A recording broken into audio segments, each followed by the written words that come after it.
فكري برضو يا ريهام مشاهدين سريعا كده ايه فكره هاي تك؟ طيب اوكي.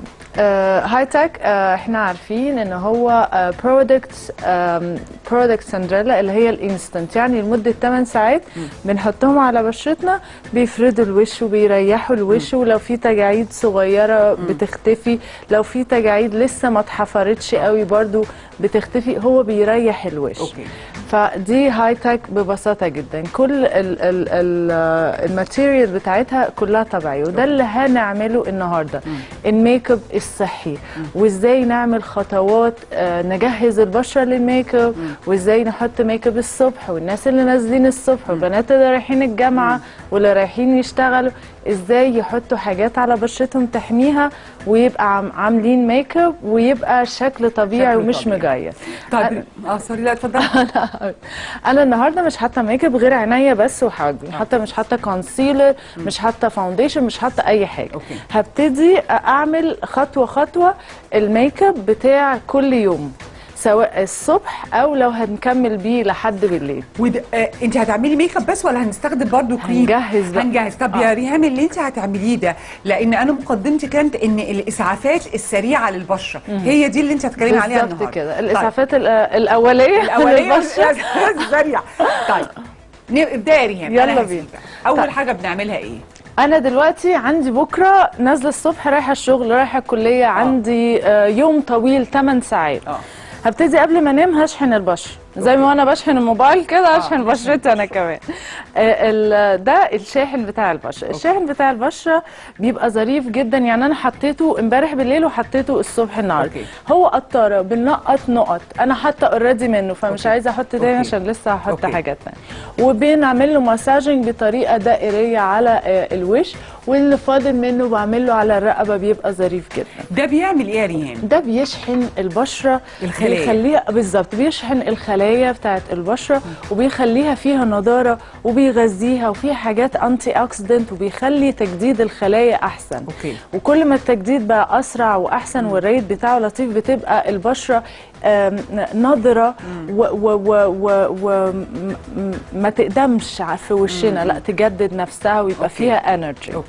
خلاص انا دلوقتي حطيته بالليل. حطينا ده بالليل ونمنا. بالظبط. نقوم الصبح نغسل وشنا عادي بالغسول بتاعنا. هنبتدي بقى رحله ان احنا نازلين وبنجهز وعايزين نحط ميك اب. انا عايزه احط ميك اب ما يأذيليش بشرتي. اعمل ايه؟ اول حاجه فكره ان انا احط ميك اب على طول كده على وشي، ده غلط جدا. لازم اجهز البشره، اخدها كده واحده واحده، اقول لها بصي احنا هنحط ميك اب وهي يقعد معانا نتحايل عليها يعني. بالظبط كده يعني ندلعها نضحك عليها. نضحك عليها. هحط السيرم. ده البرودكت الجديد يا ريهام؟ بالظبط. اسمه ايه بقى؟ هايل. ده السيرم اللي هو الجلو سيرم، من اسمه جلو نضاره. النضاره بالزياده. اوكي هحط نقط بسيطه جدا. انا دايما بعتبر الرقبه والوش ده لازم اللي اعمله هنا اعمله هنا، بحطه على الوش كله ما عدا تحت العينين.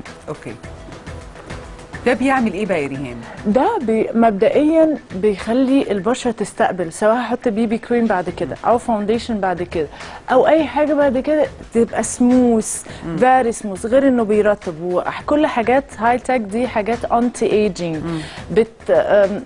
غير ان هي ليها مفعول فوري اللي هو ال8 ساعات، مفعول سندريلا. مفعول فوري ده هيعمل ايه؟ هيدي نضاره البشره لمده 8 ساعات. بيدي نضاره بالظبط لمده 8 ساعات، بيريح البشره، بيخليها مش مشدوده، مش تعبانه، مش مرهقه. غير كمان ان هو بيجهز البشره ان هي تستقبل، سواء هنحط فاونديشن هنحط بيبي، بيستقبل بشرتنا، بتستقبل الحاجات دي ما تتغيرش معاها.